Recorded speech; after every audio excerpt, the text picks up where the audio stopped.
um perfil de líder e tal. E uma das coisas que eu vim aprendendo ao longo do tempo é que a liderança se constrói. Na verdade, ela é uma habilidade, que ninguém nasce com isso. Tem algumas pessoas que, às vezes, eu sou um pouquinho assim, é um pouco mais cara de pau, que se joga mais, que quebra a cara mais cedo e acaba aprendendo um pouco mais disso mais cedo. Mas a liderança é uma habilidade que a gente chama de soft skill. A gente divide muito as habilidades em hard skills e soft skills. As hard skills são aquelas habilidades que a gente está acostumada a aprender na faculdade, a fazer aquele cálculo, a fazer aquele projeto, mas as soft skills são outras habilidades que a gente também precisa para o mercado de trabalho, mas que a gente não consegue aprender dentro da sala de aula. E liderança é uma delas, tá? E assim, uma das coisas que eu aprendi, mesmo com os maus exemplos, é aquele tipo de líder que eu quero ser e aquele tipo de líder que eu não quero ser. E mais importante também que existem vários tipos de lideranças e que eu tenho que adequar aquilo com a realidade que eu vivo. Então, eu falei para vocês que uma das primeiras experiências que eu tive com liderança foi no meu estágio, né, lá na Odebrecht. Claro que tem diversas expectativas diferentes quando a gente fala do nome Odebrecht, mas existe uma teoria empresarial muito forte dentro da empresa, e isso é uma coisa que eu falo de todas as experiências que eu tive, até as negativas. Você tem que tirar o que tem de melhor daquilo dali. Por mais que você tenha um chefe super chato, que não foi o caso da Odebrecht, tá, gente? Mas se você tem um chefe super chato, que tem outras características, o ambiente de trabalho não é tão legal, você tem que perceber o que de melhor que tem naquele espaço e absorver isso para você. O que ficou de ruim, você deixa lá naquela fase da vida, supera e deixa lá, trata na terapia e acabou. Mas leva para você aquelas coisas que você aprendeu de bom. E dentro desse estágio que eu fiz, teve algumas coisas da teoria empresarial Odebrecht, é um livro que foi feito pelo Dr. Norberto Odebrecht, que ele coloca alguns princípios da empresa, que eu trouxe para a minha vida e uso até hoje, independente de eu ter saído do estágio, ter ido para uma área completamente diferente. E que eu sempre gosto de dividir, porque eu acho que é muito interessante. Então, o primeiro princípio que eles têm é que, às vezes, a gente tem uma imagem muito do líder de que ele está num patamar superior e que ele tem que se manter nesse patamar superior. Na Odebrecht, você só consegue galgar uma posição acima da sua se você tiver alguém da sua equipe pronto para te substituir.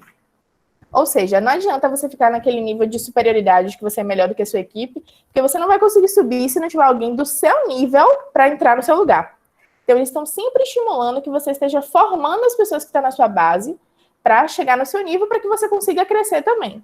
Então, isso é uma coisa que eu trago para a minha vida, porque eu acho que é muito bacana e também você cria um ambiente melhor, você está querendo estimular que as pessoas que estão embaixo dentro dessa hierarquia, né? Que as pessoas que são seus subordinados na questão da liderança galguem espaços maiores e melhores.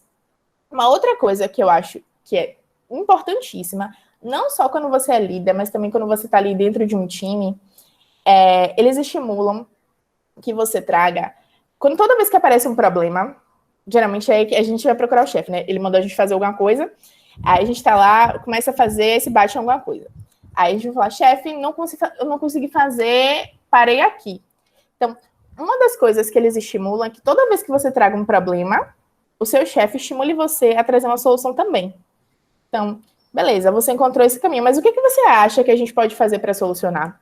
E isso vai criando uma cultura da empresa que toda vez que você chega no seu chefe com algum problema, você já automaticamente começa a trazer o problema e 2, 3 opções de solução, porque você já estava refletindo sobre aquilo. Você não traz só a pergunta, você traz a pergunta e algumas possibilidades. E isso é uma cultura que é muito interessante, para estimular que essas pessoas também comecem a pensar, se eu estivesse no lugar dele, o que eu faria? E isso acelera as coisas também, porque a pessoa não traz só o problema, ela traz outras coisas, mas isso parte do líder estimular isso. Uma outra coisa que eu acho interessante deles é que eles falam muito que o problema, se você passa uma tarefa e a sua equipe não consegue cumprir bem, a grande probabilidade de que o problema esteja em você. Você talvez não tenha sido tão claro naquilo que você queria passar. Então, é um problema grande de comunicação. E aí, uma coisa que eu quero falar para vocês, que muita gente, às vezes, entra na engenharia porque, eu sou boa com números, eu gosto de números, eu não gosto muito de gente. Sinto informar vocês que vocês estão na profissão errada. Porque engenheiro tem, ó, por princípio, ter que trabalhar com gente. Então, assim, se vocês não gostam de gente, ainda dá tempo de mudar para uma carreira de zoológico, para tratar com bicho, veterinária, alguma coisa nesse sentido. Porque a engenharia, ela tem que tratar com gente e tem que tratar com um leque de pessoas muito amplo, porque você tem que, muitas vezes, lidar com o peão de obra que está ali executando o que você está fazendo. Para engenharia elétrica também, aquele que está fazendo a fiação e tal, por mais que tenha um nível técnico, é uma pessoa que geralmente tem um nível de escolaridade limitado, principalmente aquele de obra mesmo. E por outro lado, às vezes você tem que lidar com o acionista, que é aquela pessoa que está ali só com dinheiro, que você vai ter que falar em grandes números, em porcentagens, embasar todo o seu linguajar. Então, é um leque de possibilidades de pessoas que você tem que tratar que é muito grande. E a gente não aprende em momento nenhum na faculdade como lidar com pessoas. Até o veterinário tem que lidar com o dono do pet. É verdade. E o zoológico também tem os visitantes, né? São exemplos esdrúxulos que eu trago, mas, de uma maneira geral, para vocês terem um comparativo, qualquer profissão precisa lidar com gente, e engenharia ainda mais. Eu sempre brinco que os médicos gostam de se valorizar muito, dizendo que eles salvam vidas. E o que eu gosto de dizer é que os engenheiros têm o poder de transformar as vidas, né? Desde que a gente acorda de manhã, até quando a gente vai dormir, a gente está usando a engenharia o tempo todo. Eu, para estar aqui falando com vocês, eu também estou usando a engenharia, né? Tem a energia elétrica que está ligando isso aqui, a telecomunicação que está permitindo que a gente se comunique pela internet, o pessoal de produção que permitiu que essa roupa que eu estivesse vestindo esteja aqui. Então, várias coisas que a engenharia faz com que a gente também tenha que entender que tudo que a gente produz são para pessoas e feito por pessoas. Então, a gente tem que aprender a lidar com isso. E não é fácil, porque pessoas são complexas. E o que eu gosto de falar sempre é que a liderança, ela passa basicamente pela empatia. E é uma empatia que você tem que ter com você mesmo e com os outros. Então, tem uma palavra que está sendo muito utilizada agora, principalmente na pandemia, que é gatilho. Fui dar uma palestra outro dia, eu fui falar, não, porque o CREA faz fiscalização durante o carnaval, aí o pessoal, pelo amor de Deus, Jade, não fala de carnaval que dá gatilho. A gente não sei quando é que a gente vai ter carnaval e tal. Então, eu acho que a gente precisa ir um pouquinho mais a fundo sobre o que essa palavra quer dizer e como a gente pode usar ela a nosso favor. Então, a gente tem, obviamente, os gatilhos negativos e os gatilhos positivos. E a gente precisa aprender a reconhecer isso na gente e na nossa equipe também. Por quê? A gente precisa de características diferentes da nossa equipe em certos momentos. Então, não sei muito como é que funciona a dinâmica de vocês enquanto organização, mas, por exemplo, eu já participei de algumas organizações que precisam fazer processo seletivo para atrair pessoas. Ou então organizar um evento como vocês estão organizando agora. São momentos especiais que a gente precisa que todos os membros estejam dando a sua capacidade máxima ou estejam super dedicados e entendendo qual é a importância daquilo dali. A gente precisa, então, descobrir quais são as formas que a gente tem de ter um gatilho, de dar um gás naquelas pessoas. Como é que a gente faz isso? E entender também que existem limites. Não dá o tempo todo para você ficar exigindo 100% daquela equipe, porque isso é muito desgastante. E cada pessoa tem uma característica diferente. Eu lembro que eu sempre falava que eu tinha um amigo que participou de um projeto que ele tinha uma capacidade incrível de atrair pessoas. Então, assim, ele começava a falar com a pessoa, ele convencia em 5 minutos a pessoa a participar de qualquer projeto. É incrível. Só que ele já não tinha tanta essa capacidade de manter a pessoa no projeto. Por isso que é interessante você também ter equipes que tenham características diferentes e que se complementem. Claro que a gente está falando de liderança, mas também é papel do líder detectar o que está em harmonia e desarmonia naquela equipe, o que está faltando, qual é o tipo de perfil que você tem que atrair para complementar o dos outros e melhorar o desempenho da equipe como um todo. E tem outras características que são momentâneas. Eu falei muito dessa questão de dar o gás, é um evento, a gente precisa de todo mundo, a gente precisa entusiasmar todo mundo. E aí, como é que eu faço isso, Jade? Você falou que eu preciso fazer isso, você não falou como.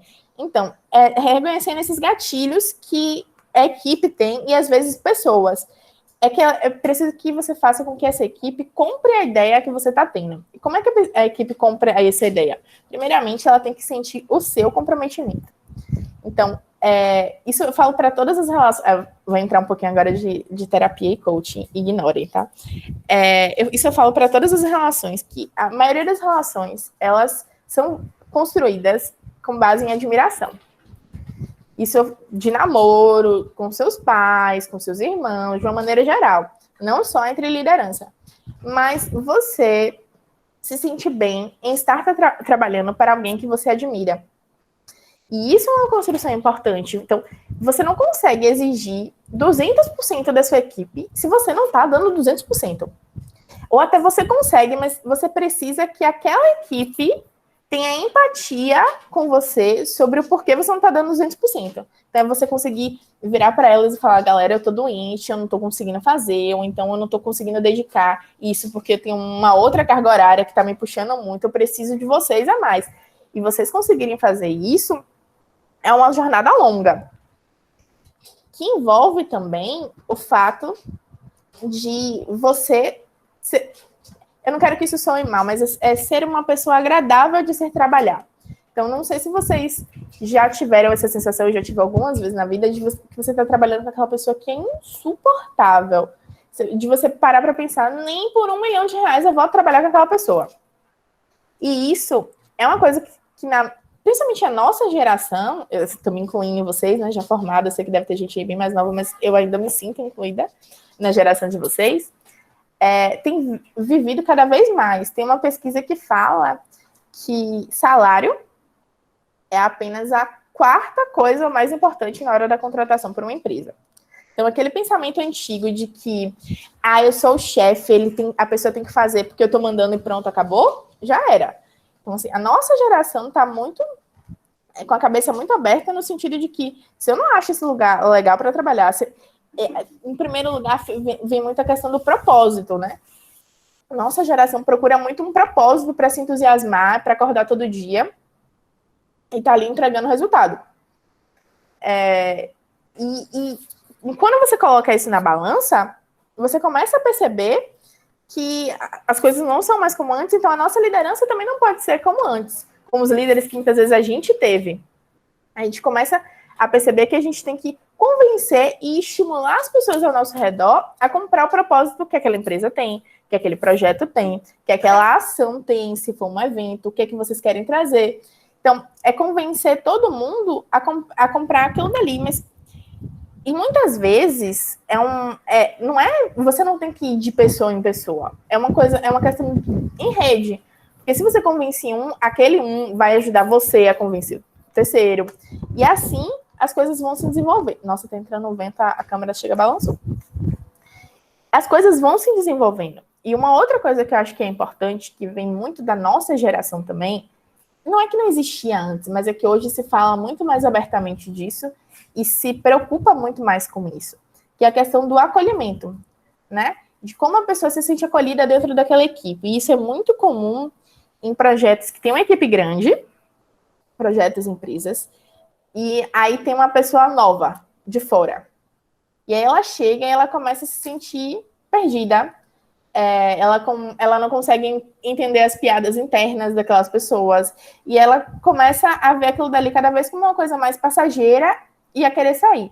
Então, todo projeto, toda empresa, todo mundo que quer criar um ambiente de trabalho que seja orgânico e funcional, e que vocês tenham plena noção de que, poxa, quando o Moira sair do projeto, eu tenho certeza que ele vai continuar, porque tá todo mundo que foi formado aqui com a cabeça de como é que funciona para dar continuidade. Para que isso aconteça, o ponto principal é esse acolhimento.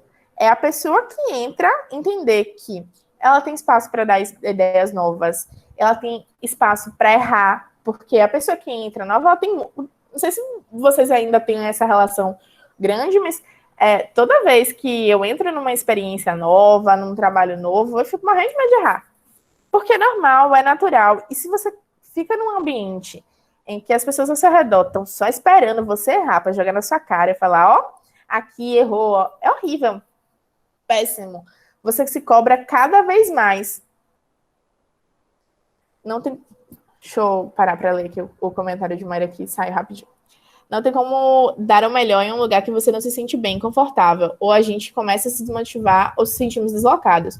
E isso é uma bola de neve, porque se você, como líder, está vivendo algum problema, por exemplo, em casa, tem alguma coisa acontecendo, e você, no seu ambiente de trabalho, com seus colegas, mesmo que sejam subordinados, você não se sente à vontade para falar sobre isso, ou você não consegue separar porque a barra está pesada demais, e aí você começa a chegar, vai ter reunião para discutir temas importantes, e você já chega revoltado, querendo botar fogo, lenha em qualquer fogueira, querendo ver o circo pegar fogo. Essa pessoa vai tornando um ambiente desagradável para os outros, porque ela vai influenciando intriga, vai influenciando briga, vai influenciando que o ambiente se torne cada vez pior. E a verdade é que ninguém gosta de trabalhar com uma pessoa assim. Então, não adianta. Uma das coisas que a gente fala muito é que, principalmente no mercado de trabalho, é que a gente. Não adianta você ser um aluno nota 10 em tudo e ser aquela pessoa que ninguém gosta de trabalhar junto. Porque todos os trabalhos hoje são uma equipe. Tudo que você faz, mesmo que você seja a única pessoa lá de engenharia elétrica, você vai ter que lidar com uma pessoa de engenharia civil, você vai ter que lidar com o cara do jurídico, que é uma linguagem completamente diferente, que é uma coisa que geralmente a gente que é engenheiro não tem muita paciência, mas você vai ter que aprender a lidar com aquele novo panorama. E tem que lidar de uma maneira agradável, porque senão, se você. Pô, o cara é do jurídico, eu não suporto as dificuldades que esse povo coloca. Se você já vai na defensiva, aquela conversa não flui. Então, mesmo que você precise dele uma vez, duas, três vezes na vida, é importante que você tente fazer aquele momento ser agradável. E claro que tem pessoas, tem gente que fala que tem uma energia negativa, chega no ambiente e a galera já fica. Mas é importante também, principalmente quando você está é mais fácil você não se importar com isso quando é o seu colega do lado, né? De você só querer se afastar. Mas quando você está numa posição de liderança, tem algum tipo de hierarquia, é importante que você não dê aquela carimbada na testa da pessoa, sabe? Essa pessoa é grossa. Falo isso porque eu já passei por isso. Uma das características que eu tenho que lutar mais na minha liderança é de como ser mais empática e da forma como eu falo. Eu tô aqui falando com vocês, não sei como é que tá soando, mas geralmente eu percebo que às vezes eu falo de uma forma que é um pouco mais agressiva. E às vezes o que eu tô falando nem é agressiva, é um elogio que eu tô fazendo, mas a forma como eu tô fazendo não deixa transparecer isso. Tem uma outra pesquisa que fala que as palavras que a gente usa só significam 7% da mensagem que a gente quer passar. O resto todo vai pela entonação que a gente usa, com o gesto que a gente faz, qual a plataforma que a gente está utilizando. Então, eu comecei a ter que me reeducar sobre isso. E é perfeita, Jade? Não. Várias vezes eu ainda peço desculpa. E aí também é uma outra coisa que você tem que perceber. Nenhum líder é perfeito. Por mais que eu já tenha tido experiências com pessoas incríveis, eu digo que nenhum deles é perfeito. Mas a melhor característica que o líder pode ter, de todos os que eu trabalhei, eu acredito que é conseguir reconhecer quando está errado.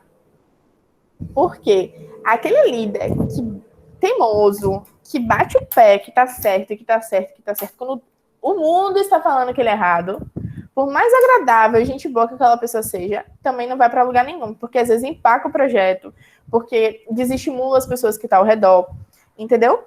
E é importante que também você, quando tá querendo estimular aquelas pessoas, deixe os seus problemas do lado de fora. Aquilo que eu falei, que se você já chega chateado, espumando, as outras pessoas vão absorver isso de alguma forma. Então, tentar separar as coisas, lidar com uma de cada vez e também reconhecer isso dentro da sua equipe. Não só nas pessoas que você quer formar, mas nas pessoas de um modo geral. Um dos maiores conflitos que eu tive enquanto eu estava me formando, tipo, no processo de formatura mesmo, porque eu participar de vários projetos, eu ia ter que sair de vários deles, porque muitos deles eu estava como representante estudantil, né, como eu falei para vocês, e eu tinha que passar a bola. E uma das coisas que mais me afligia é que a pessoa que ia tocar o projeto tinha características completamente diferentes da minha. Então, ela não ia tocar o projeto como eu ia tocar. E muitas vezes eu percebia que às vezes não ia ser uma pessoa só que ia me substituir. Por exemplo, dentro do escritório Bacó, eu fazia algumas coisas. Teve que entrar uma pessoa em cada coisa, do jeito dela, acrescentar as características dela para aquilo dali. E não é por isso que o trabalho vai ser pior, pode ser até melhor. São só formas diferentes de tocar a coisa. E isso é um desapego contínuo que a gente tem que ter. Tem agora falando em coaching, mas é coaching formada, tá? Não é pseudo-coaching. Tem um documentário, digamos assim, é uma palestra dentro do Netflix, que é da Brené Brown, que ela fala sobre liderança vulnerável. É muito bom. E eu me reconheço muito como uma característica que eu preciso melhorar na minha liderança, que é sobre o maior passo de ter coragem, que ela fala assim, a maior forma de você ser corajoso não é assumir uma responsabilidade, não é tocar um grupo à frente, mas é você ter a coragem de se colocar como vulnerável, de você admitir quando você não dá conta, admitir que você errou, admitir que a ideia do outro é melhor do que a sua, por que não? Entendeu? É de você estar aberto para mudar a sua perspectiva. E isso pode parecer simples, mas é muito, muito, muito, muito, muito difícil.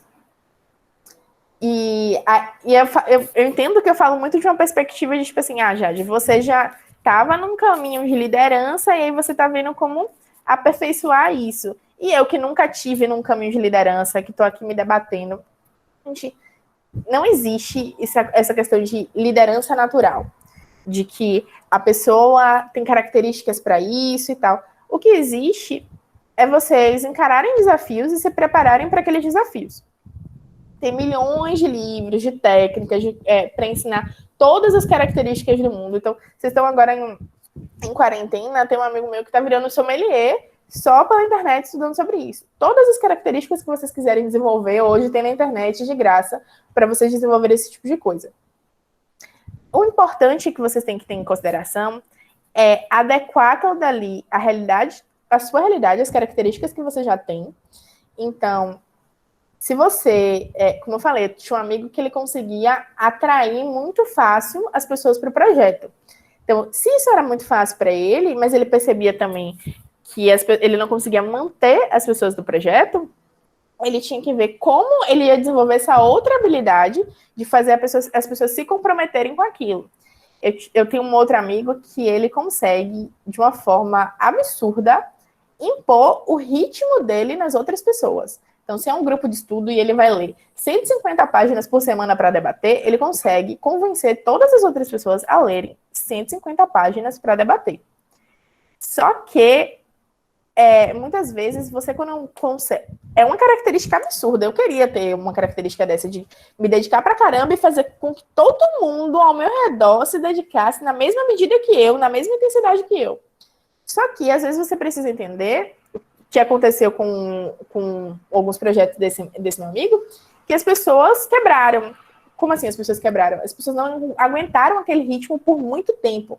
Então, compreender que existe uma questão de saúde mental que precisa ser levada em consideração. Uma das coisas que eu sempre tento falar, e falo, eu faço terapia e eu acho que todo mundo deveria fazer isso, deveria ser normal de se comentar, e nos espaços deve ser cada vez mais normal. Chegou atrasado porque a menina estava no psicólogo, tô pra uma não. As pessoas têm que começar a entender que isso é uma coisa normal no dia a dia da gente. E que, principalmente agora em momentos de quarentena, né, gente? Anormal é a pessoa que não está procurando ajuda. Então, estamos vivendo momentos difíceis, então tem diversas formas, super acessíveis, outras mais caras, mas que você consiga se sentir à vontade, porque é um processo de melhoria também. E liderança também passa muito sobre isso. Aquele líder que fica parado, e isso não só o líder, o engenheiro de uma maneira geral. Antigamente, a gente pensava muito que era só você se formar que você estava com o emprego garantido. Né? Porque era assim, haviam muitos poucos engenheiros e o mercado de trabalho precisava dessas pessoas. Hoje em dia, com a disseminação de várias universidades novas, vários cursos diferentes, o mercado de trabalho ficando cada vez mais difícil, a gente entende que a formação da gente é uma formação continuada, que não adianta você se formar e ir para o mercado e nunca mais voltar, você precisa continuar se aperfeiçoando, para que, mesmo que a sua equipe traga informações diferentes, você lidere uma equipe que tem informações que você nunca vai ter na vida, você consiga cada vez mais dialogar com eles e entender o que eles estão querendo dizer. Porque lembra que eu falei que todas as relações têm como base a admiração? Então, se você fica parado e não consegue acompanhar o ritmo das coisas que a sua equipe está trazendo, essa admiração diminui.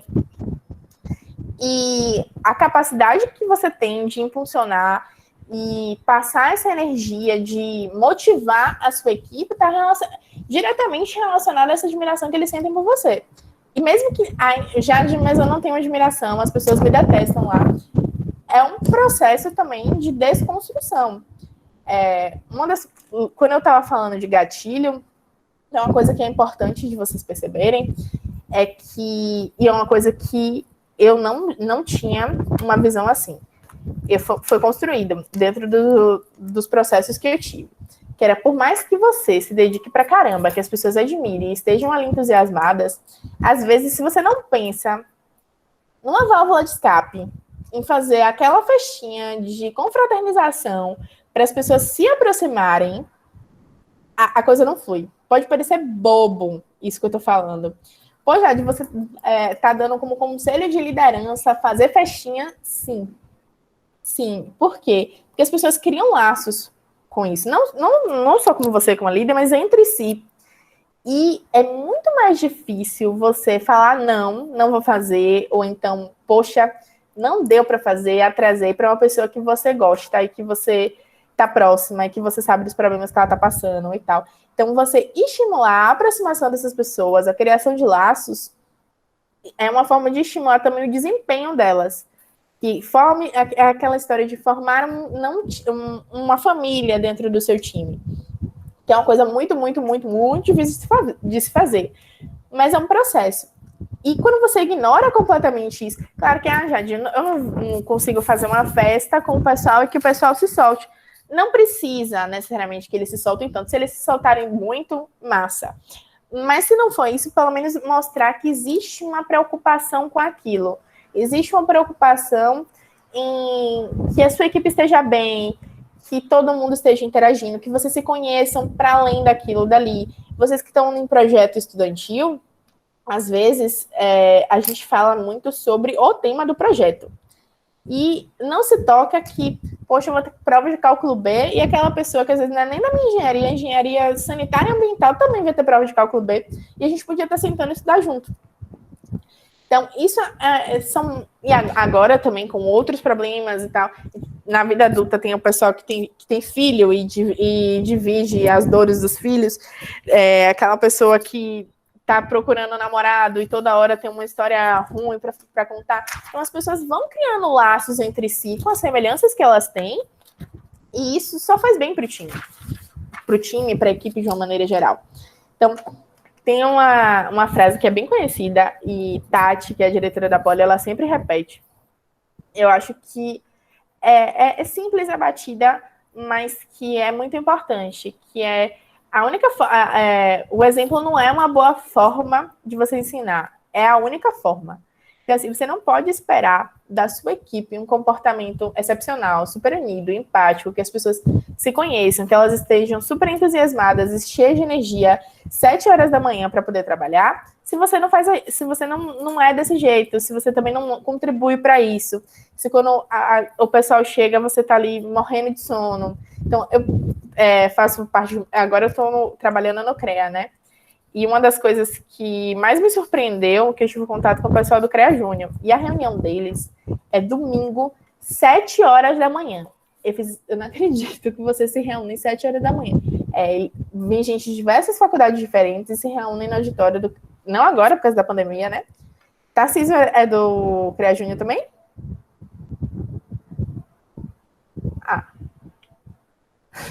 É porque eu vi um gritinho ali. Não, mas o pessoal, 7 horas da manhã, no domingo, eles chegam numa energia que é cantando pagode. Não é tipo assim, tô feliz em estar aqui. Eles chegam cantando pagode. É um nível de energia que eu só tenho no carnaval. Normalmente, eu não... E assim, mas isso foi criado de um dia para o outro? Não. cria-se uma expectativa, é uma reunião que é uma vez por mês, a galera fica ansiosa, então eles chegam super energia e eles explodem aquela energia. E até eu, que não faço muito, eu não sou membro do projeto, eu só faço a conexão do pessoal do CREA Júnior com o CREA Conselho Profissional, eu entro no ritmo porque é uma energia tão boa, é uma alegria tão grande, eles chegam tão entusiasmados que isso me atinge também. Então, às vezes, eu chegava lá, porque fiquei trabalhando sábado até tarde, chegava lá super cansada, morrendo de sono, mas aí chegava o pessoal cantando lá a fúria. Pô, velho, pra mim, né? Não sei pra vocês, mas pra mim, eu não consigo ficar triste ouvindo lá a fúria, não dá. Então, isso é o formato deles, que é um gatilho positivo para mim. Então, é uma coisa que é importante de vocês conseguirem perceber quais são os gatilhos positivos da sua equipe. Dei aqui um exemplo meio esdrúxulo que eles fazem com pagode e tal, mas existem outras formas de fazer isso. Então, no escritório, uma coisa que a gente sempre faz é toda reunião super pesada que a gente sabe que tem aqueles pontos de pauta que as pessoas vão querer se descabelar, a gente marca uma festa depois. Porque a pessoa já chega mais leve, sabe que vai ter uma festinha, cada um traz sua bebida, já chega. Coffee break também é massa. E é importante vocês usarem o coffee break de forma estratégica, tá? É aquele momento que você vai relaxar, vai suavizar, e depois do coffee break você bota aquele ponto de pauta da briga, porque as pessoas já voltaram mais relaxadas. Tem outras estratégias também dentro disso. Então, já participei de grupos em que toda vez antes da reunião rolava 5 minutinhos de meditação, para a pessoa dar aquela desacelerada, entender que não está mais naquela correria do ônibus que ela chegou, então daquela briga da vaga para poder estacionar. Então, para ela entender que ali é um outro espaço, que ali é uma outra forma de dialogar, que ela vai poder ser ouvida.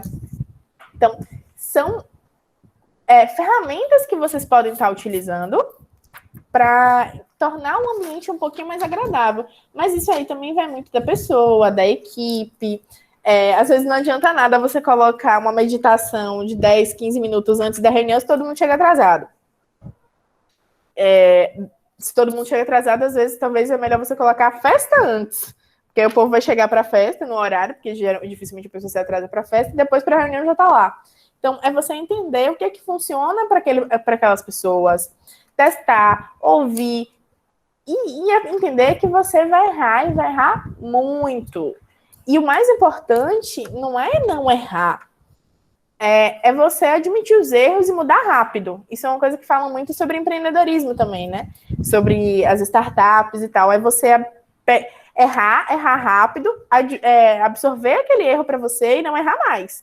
E o erro que você vai cometer agora é um outro erro. E isso é uma coisa importante de se falar também, principalmente para vocês que estão em projetos estudantis. Projetos estudantis, de uma maneira geral, têm uma rotatividade muito grande. E muitas vezes os líderes que compõem esses projetos levam com ele conhecimentos históricos sobre aquilo dali. E o que faz um projeto estudantil ou qualquer outro projeto avançar de uma maneira geral? Não cometer os mesmos erros. Então, se eu estou dentro de um projeto hoje e eu cometi o erro A, B e C, eu quero que a galera que vem na minha frente cometa os erros D e E. Eu não quero que eles cometam A de novo, pelo amor de Deus. Então, a gente precisa encontrar formas, e aí tem milhões de formas diferentes, de registrar isso e passar esse conhecimento para frente. Porque isso é ciência de projetos, de equipes. Se você quer continuar galgando posições numa empresa também, você não, a ideia é que o grupo que você iniciou, ele também continue acertando, não cometendo seus erros. Então, há formas da gente criar procedimentos, criar registros, atas de reunião, formação com aquelas pessoas. Uma coisa que eu acho que é sempre muito interessante é fazer formação com novos líderes.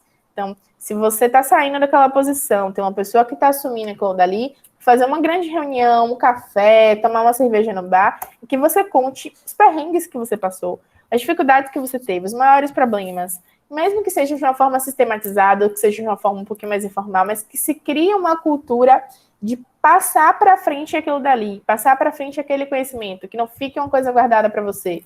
E isso é uma característica importante também de um bom líder, é essa generosidade. Você não guardar esse conhecimento para você, para sua equipe também, dividir aquilo que você errou. é uma das coisas que são mais...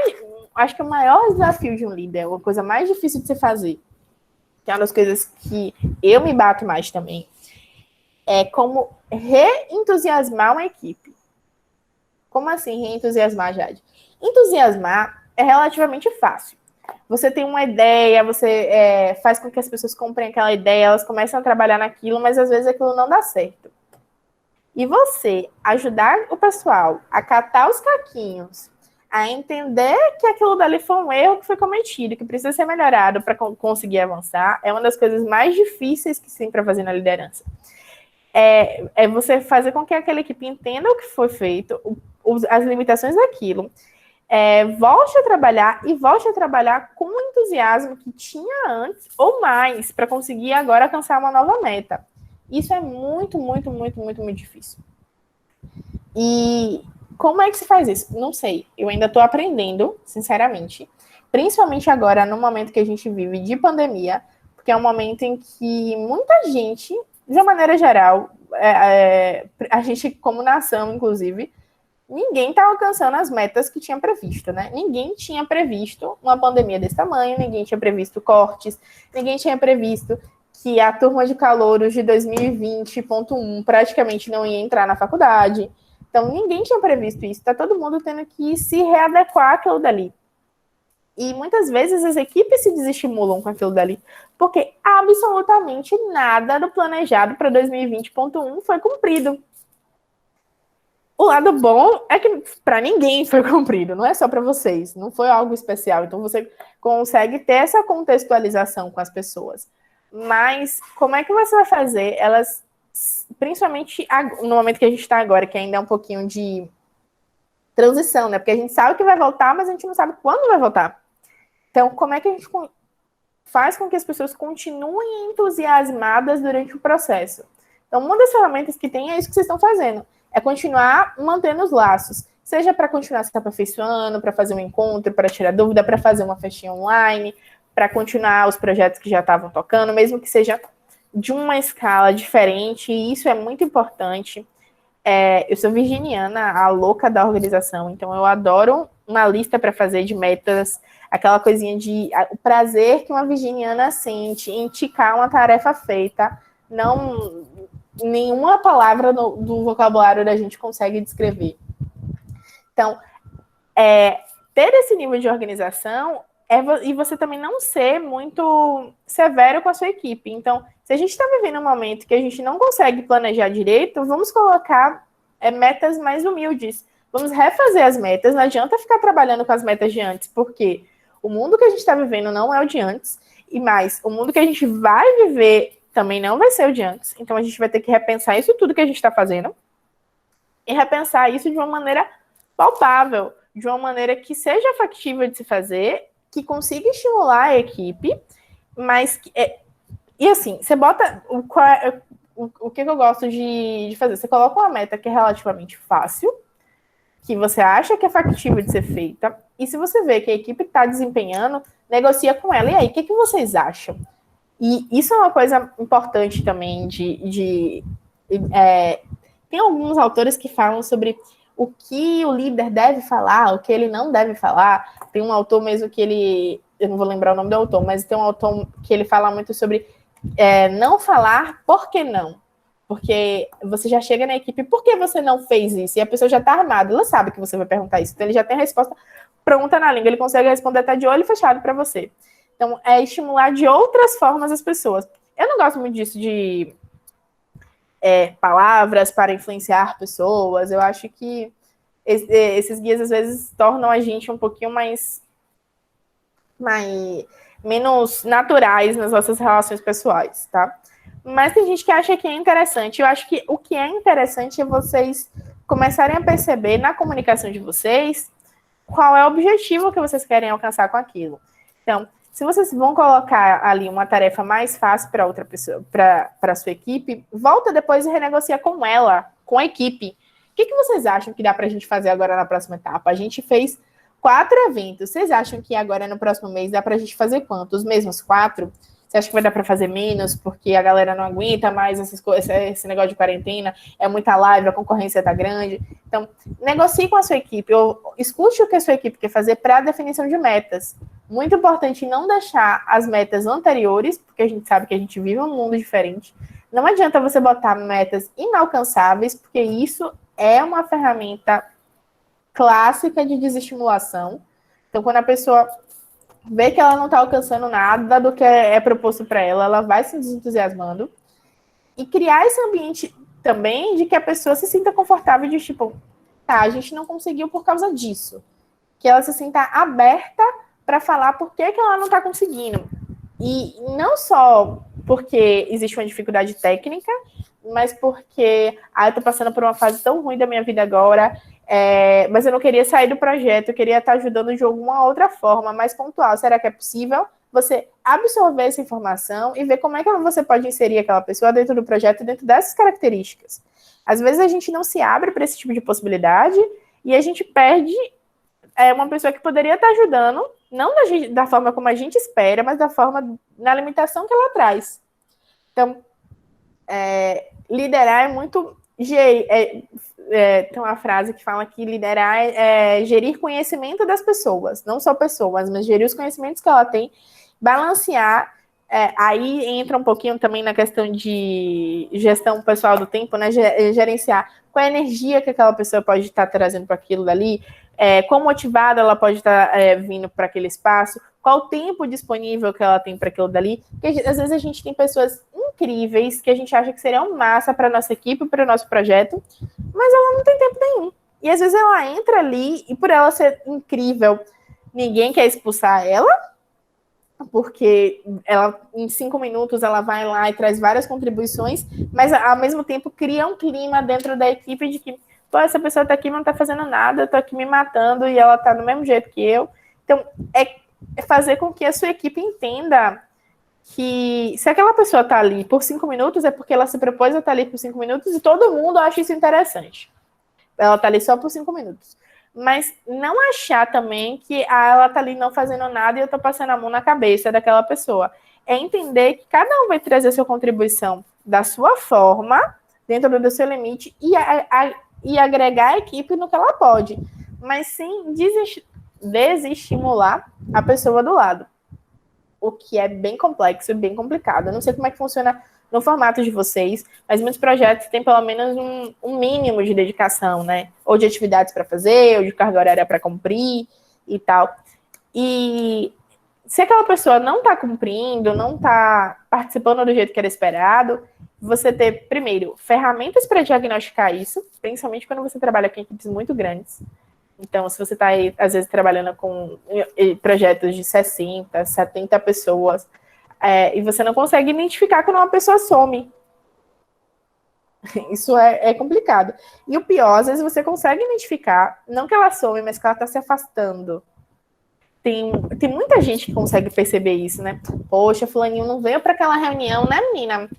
E às vezes é só isso. Fulaninho não veio para a reunião. E aí na ata você vai lá e coloca falta para fulaninho. Mas não existe uma proatividade de procurar saber por que fulaninho não veio para a reunião. Será que aconteceu alguma coisa? E às vezes o seu importar, o seu notar que fulaninho não foi para a reunião, ir lá conversar com ele e aí sentir sua falta. Por que você não veio para a reunião? Isso faz com que ele fale, poxa, eu não vou faltar a próxima, porque eles notam quando eu não vou. Eles percebem, faz diferença quando eu não estou lá. Isso é muito importante, principalmente para projetos como o de vocês, que tem um caráter mais voluntário, que não envolve dinheiro de forma nenhuma, que a pessoa está ali pelo estímulo, pelas coisas que ela acha que é interessante. Então, esse é um diferencial, é você formar uma equipe que sente falta do outro, que vai buscar o outro, que vai... você faltou porque eu estou passando por uma fase ruim, não, dá um exemplo, às vezes um colega de equipe, a mãe dele faleceu. E ele, obviamente, deu uma sumida considerável e todo mundo entendeu, porque, pô, a mãe dele faleceu. Mas uma das coisas que naturalmente que aconteceu, a equipe fez cartinhas, recadinhos, mandou mensagens para ele, mostrando como se importava com ele para dar aquela força. Significou muita coisa? Não. Mas a pessoa vira e fala assim, me senti abraçada por vocês. Então, assim, na primeira oportunidade que aquela pessoa se sentir novamente inteira, ela vai querer voltar para aquele espaço, porque é um espaço de pessoas que compreendem o que ela passou, que se sentem, que ela sabe que ela não vai precisar esconder sobre aquilo dali, que se ela sentir alguma dificuldade, ela vai falar e as pessoas vão entender. Então, é você criar um ambiente, a palavra certa é que a pessoa se sinta confortável. Confortável e estimulada para trabalhar, para acrescentar, para perguntar, para errar, para falar que está com algum problema e você conseguir lidar com o problema daquela pessoa de junto. Esse aqui, às vezes, parece... E é você também entender o limite disso daí. Não é para você virar o terapeuta das pessoas. Não é para toda vez que a pessoa tem um problema vir desabafar com você. Não. As coisas têm um limite. Obviamente que se você virar mais próximo da pessoa, for sua amiga, isso é uma outra coisa para se fazer. Mas se você absorve o problema de todo mundo, quem vai ficar cansado, quem vai ficar exausto, quem vai pegar essa energia toda para você, é você. Então a ideia não é essa. A ideia é sobre ter empatia a ponto de ver como aquilo está afetando o trabalho da pessoa, o que pode ser feito para melhorar e fazer com que ela lide com o problema dela. É por isso que eu sempre falo que eu respeito muito o trabalho de terapia, de psicologia, até de coaching, de quem faz realmente de uma maneira séria, porque tem o seu papel, e esse papel não é o do líder, são papéis de outras figuras, é o papel da família, é o papel dos amigos, mas é que você consiga identificar e dar espaço para que essa pessoa consiga se curar, que ela consiga entender, lidar melhor com os problemas dela e voltar a trabalhar com você de uma forma super estimulante. E entusiasmada de novo, porque acontece muito, principalmente em projetos estudantis. Aquela pessoa enfrentou um problema, ela precisou se afastar, e aí ela fica com vergonha de voltar para o projeto, de voltar para a disciplina, de voltar, às vezes, até para a faculdade, porque saiu, perdi o ritmo, não sei o que as pessoas estão pensando de mim, estou morrendo de vergonha. Então, é quebrar isso um pouquinho. Encontrou aquela pessoa que abandonou o projeto, poxa, você está fazendo tanta falta, não está pensando em voltar, não? Vamos lá, estimular isso de volta. E aí eu volto para aquilo. Tentar tirar aquela carimbada que a gente dá na testa de alguém, de, tipo assim, essa pessoa é a pessoa que some quando a gente mais precisa. Essa pessoa é a grossa, essa pessoa é a fada sensata. Também um outro conceito insuportável que está surgindo aí durante essa pandemia, né? A fada sensata. Você entender que existem pessoas de várias formas diferentes, que você vai ter que lidar com todas elas, principalmente se você quiser ter uma posição de gestor, de líder dentro das companhias. E uma outra coisa que eu acho que é válida de se comentar, apesar de não ter tantas meninas aqui, é que existe uma diferença entre você ser líder mulher e você ser líder homem, principalmente na área da gente, que é de engenharia, né? Às vezes é comum nos espaços a gente sentir que as pessoas duvidam mais da gente. E às vezes são coisas pequenas. Eu sou relativamente jovem, né? Me formei no final do ano passado e estou em um cargo de gestão. E é comum você ver, principalmente engenheiros mais experientes, virem falar com você, chega aqui, menina, me ajude a fazer isso. É um jeito sutil que eles vêm de te colocar na posição de mulher, de inferior, de menina, porque você é jovem, porque você é mulher. Sendo que eu sou engenheira tanto quanto ele. A gente tem a mesma formação. Sou engenheira também. E isso é uma coisa que afeta a gente de alguma forma, mas que a gente não pode deixar que limite a gente de nenhuma forma. Ele tá me chamando de menina, beleza, mas eu vou lá e vou sentar, vou explicar para ele, e eu faço questão agora de que ele saia com a imagem de que eu sou a melhor engenheira do mundo, melhor até do que ele. Ele tá precisando de minha ajuda? A ideia é essa. Então, para eu sentar na mesa, ele começou me chamando de menina, ele vai sair me chamando de engenheira. E isso é um processo de desconstrução grande, que a gente não vai vencer tão fácil assim. Dentro da faculdade, por incrível que pareça, que a gente fala que a nossa politécnica é muito machista, mas ainda é muito melhor porque você lida com pessoas jovens. Mas quando você vai para o mercado de trabalho, isso é muito, muito, muito pior. Eu trabalhei em obra, né? E na minha obra eram 350 pessoas em campo, na parte de execução. E eu era a única mulher que não trabalhava na limpeza. E isso tem um impacto muito grande. E isso causa uma estranheza nas pessoas. As pessoas não estão acostumadas a ver uma mulher naquela posição.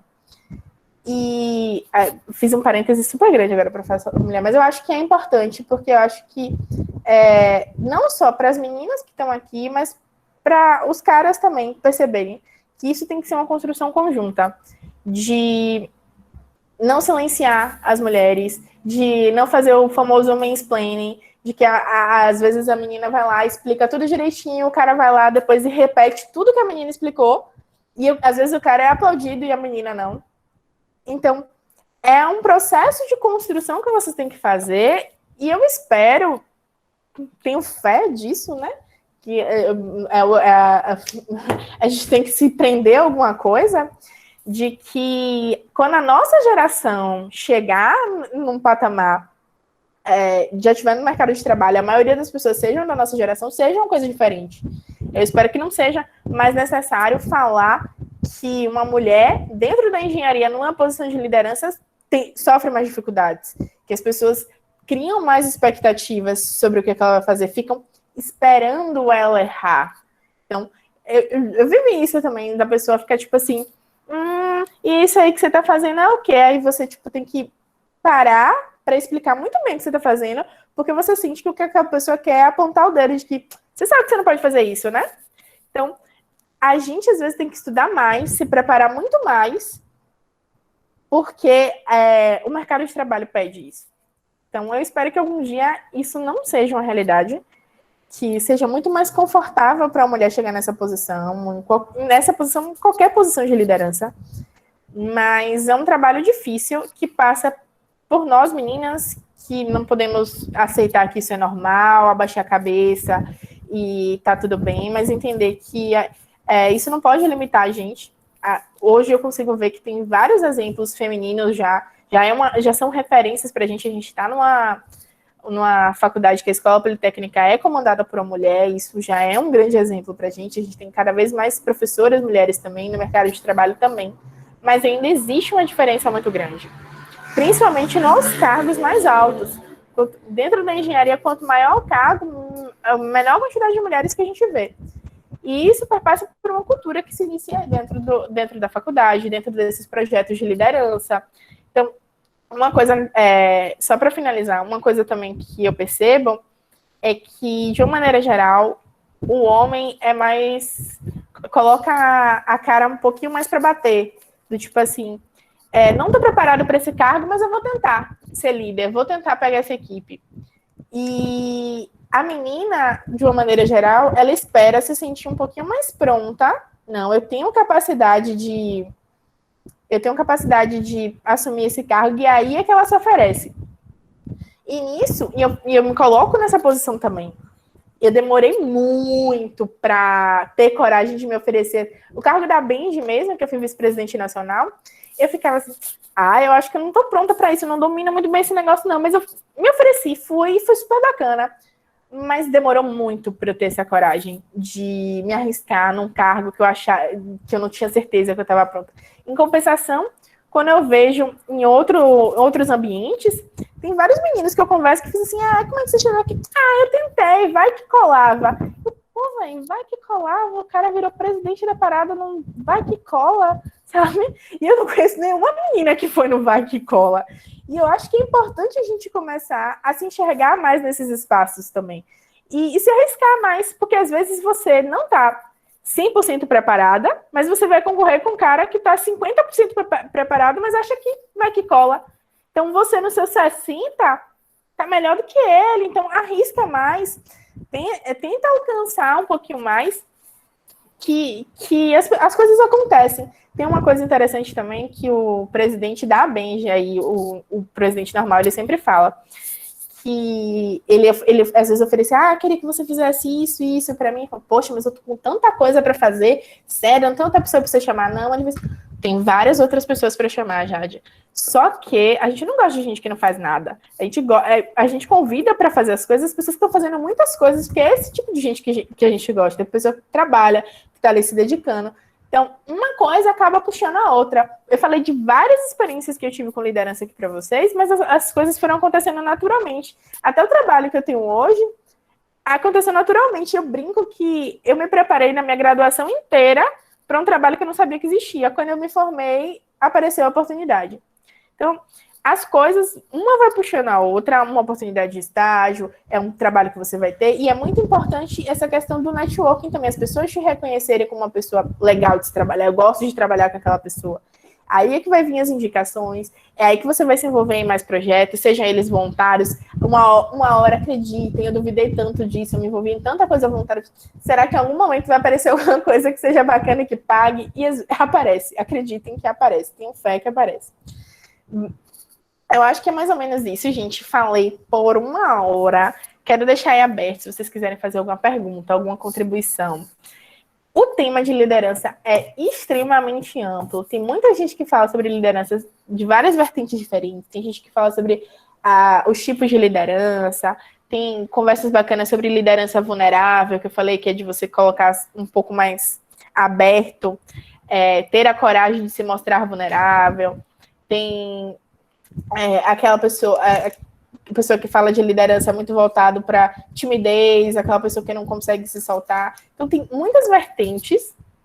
Eu já li algumas coisas sobre isso, não tantas, porque era muito voltado para...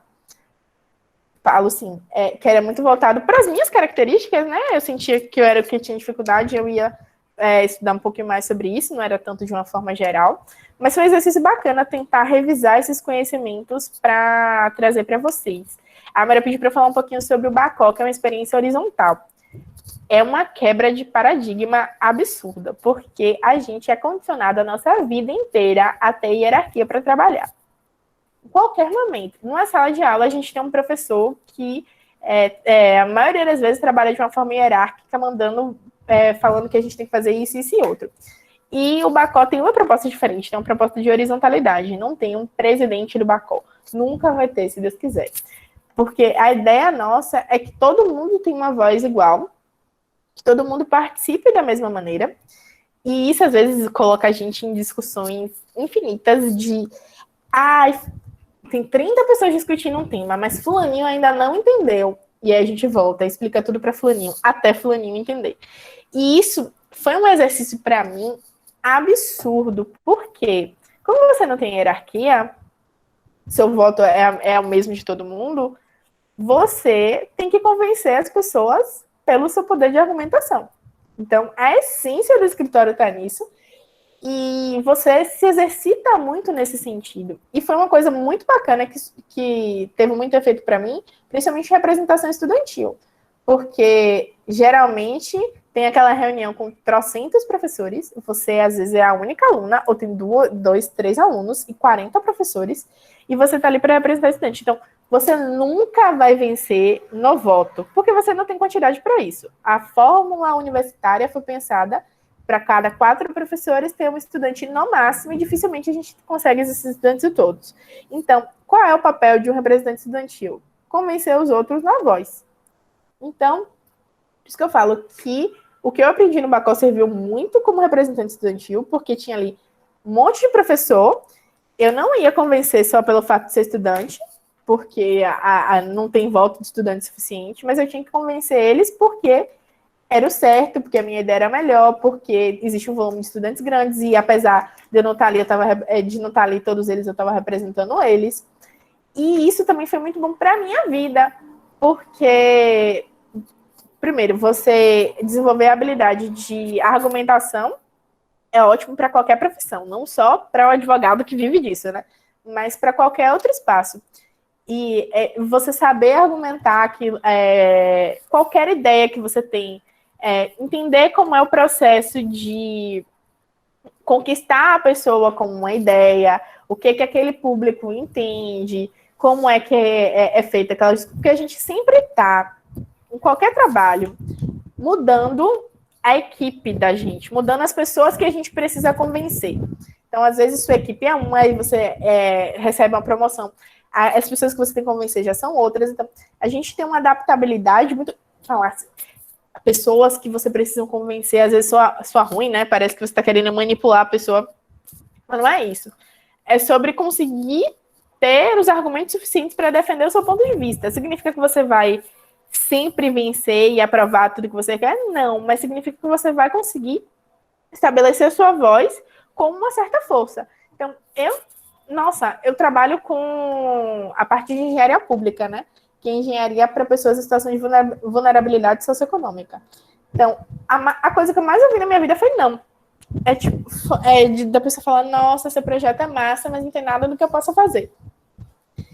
E isso também foi ajudando a criar uma carcaça de não desestimular tão fácil, porque toda hora a pessoa acha esse projeto legal, mas a gente recebia muito apoio e pouco apoio. Eu falo, né, muito apoio de incentivo de palavras, mas pouquíssimo apoio financeiro. Então, isso foi criando uma carcaça dentro da experiência de Bacó, e a capacidade de ficar argumentando e contra-argumentando e perceber como é que o ambiente se comporta e quais são os gatilhos daquele ambiente, o que você pode fazer para as pessoas se interessarem mais naquele ponto de pauta que é seu, entendeu? Se preparar para esse tipo de reunião, isso tudo acrescentou bastante.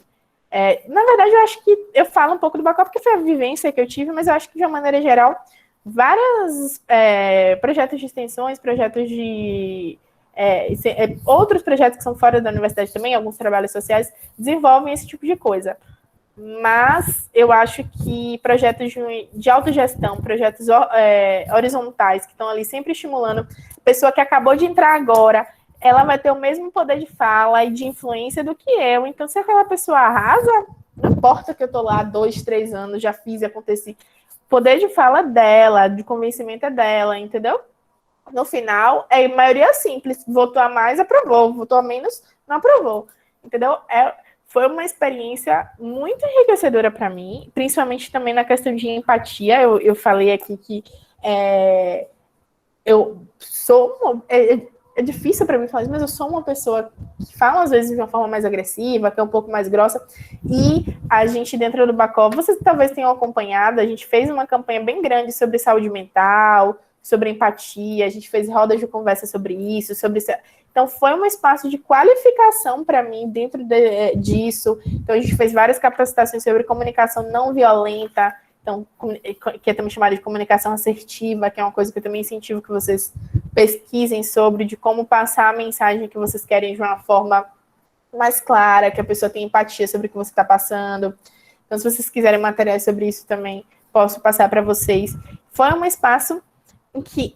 E o fato de ser autogestionável é isso, de você detectar qual é o problema. Porque eu falei, Jade, você falou que você é grossa, mas não é só eu. Geralmente, numa equipe grande...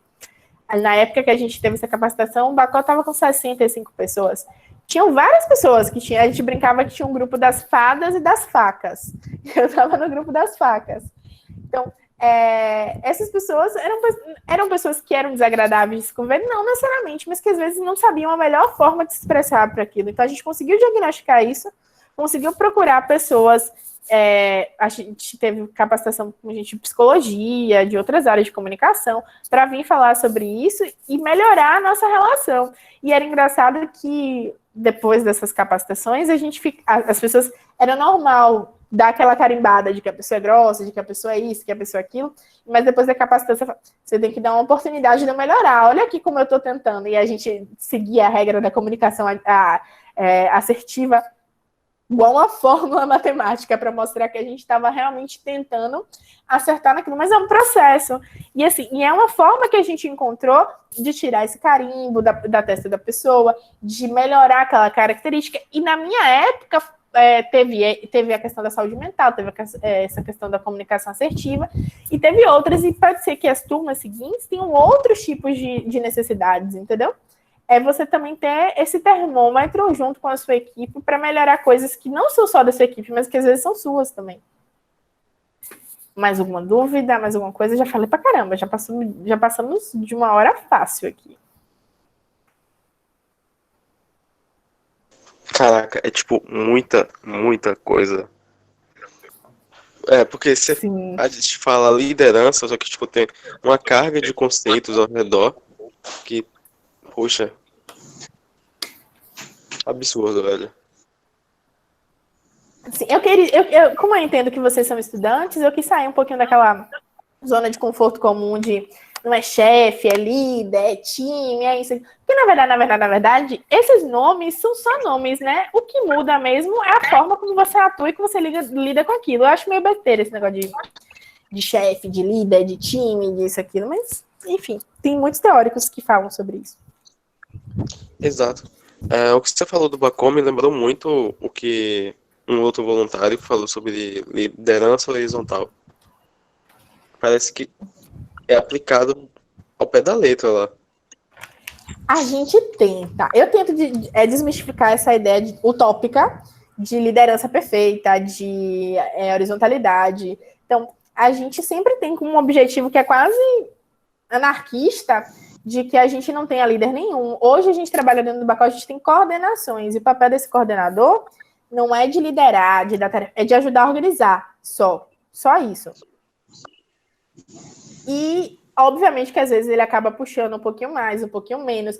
A gente faz avaliação de como é que esse coordenador está saindo, como é que pode melhorar, tudo isso, mas é um processo. A gente sonha que um dia a gente não precise de coordenador em área nenhuma, que seja todo mundo se puxando a orelha o tempo todo, se cobrando, vendo o que é melhor, entendeu? Sim, sim. Caraca, tipo, eu não conhecia a estrutura do Bacon, mas agora o que eu vi é realmente diferente de todas as outras entidades, tirando o PET, talvez.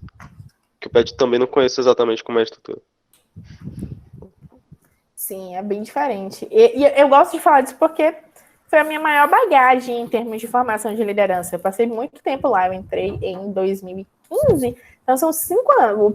5 anos? 5 anos. Quase 5 anos, vai fazer 5 anos lá.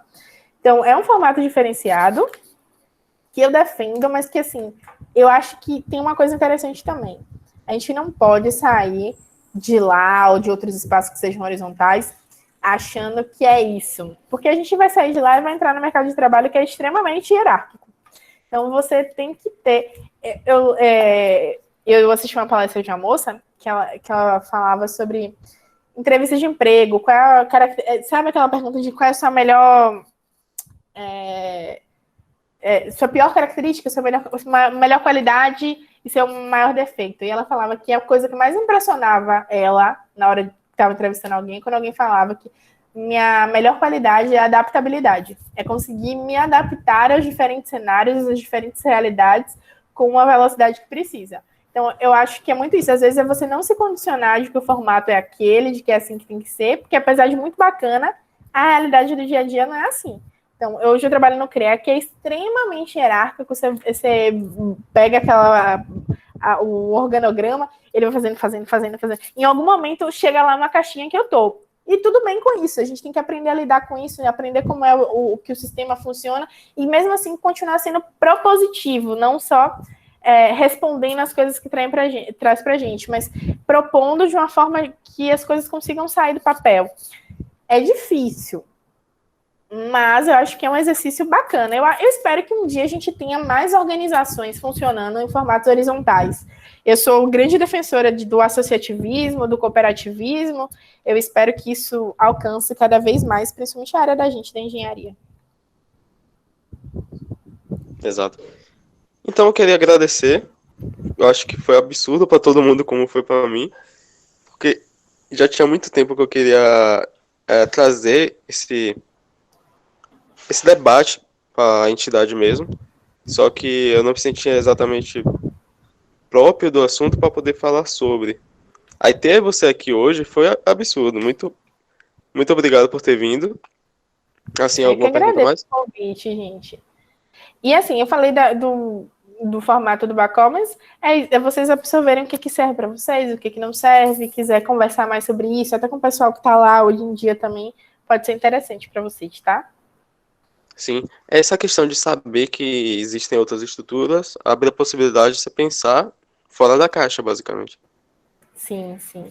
E uma coisa que eu acho que é interessante de lá também é que todo mundo tem a noção de que aquela estrutura não é definitiva. Eu falei que a gente nunca vai ter um presidente, talvez isso seja definitivo, mas que vai mudar, se vai ter coordenador, se vai ter 2 coordenadores, isso é muito da sensibilidade da gente.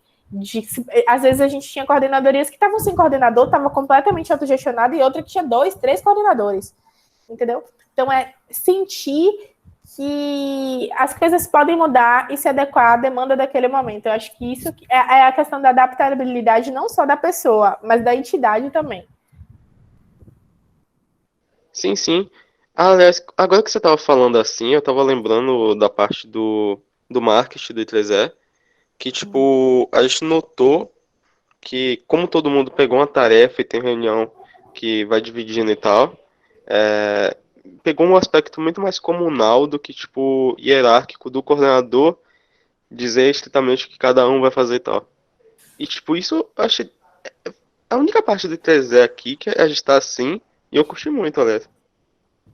É muito bom, né? Quando começa a funcionar, que você vê que você não precisa ter alguém puxando a orelha, que tá todo mundo se puxando a orelha, todo mundo contribuindo, todo mundo trazendo. E quando uma pessoa se afasta, todo mundo percebe, porque você não tem, isso não é mais tarefa de um coordenador, é todo mundo tá ali em equipe fazendo isso, é muito bacana. Eu sou suspeita para falar, porque eu acho que é um formato muito interessante, mas também é muito difícil de se implementar. É uma mudança de cultura muito grande. Então, principalmente porque todo mundo que entra vem condicionado a entender como é que funciona hierarquicamente. Então, você tem que ir fazendo a cabeça de cada uma das pessoas aos poucos, e aí e recuar. É bom sempre ter aquela pessoa, peraí, vá com calma. Não era, a ideia da gente não é essa. É um processo, não é fácil, não. Sim, sim. Caraca, eu só tenho a agradecer a palestra no geral sobre liderança, também abrir meus olhos para a possibilidade de descentralização da liderança. Muito válido isso. Uhum.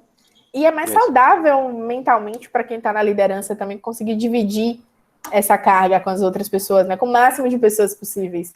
Porque aí você consegue dividir melhor os frutos, porque todo mundo se sente que participou mais, e também as derrotas, porque não cai só sobre você.